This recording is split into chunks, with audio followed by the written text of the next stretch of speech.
I'm going to spend a few moments and show you how to use the OmegaStrap and that the knob does the job.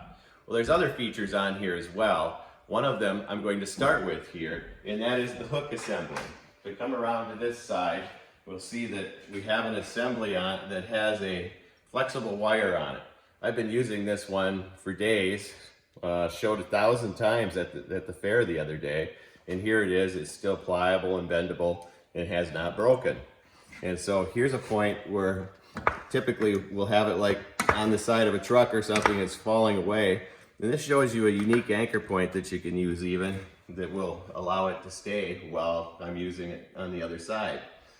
So here I'm going to connect it properly so it doesn't fall away on me since I have this hook here.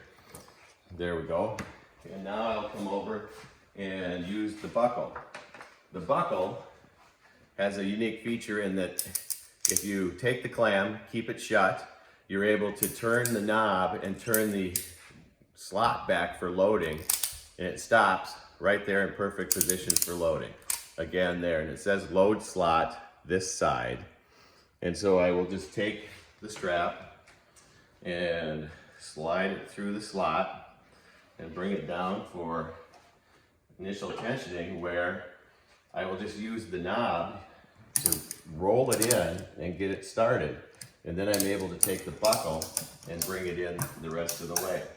So now that I've done that, I have this excess tail. I don't want it flying around and I don't want to tie it off. So here we go. We can just wrap it straight around the knob and use the elastic band that's on here to hold it in place.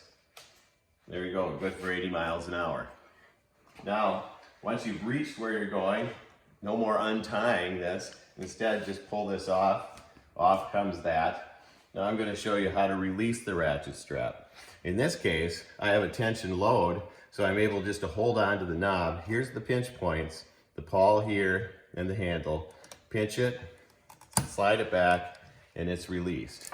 And I can just roll it out since the knobs there are a nice, easy way of removing it.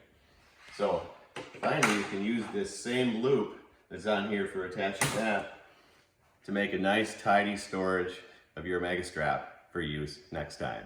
Thanks for watching.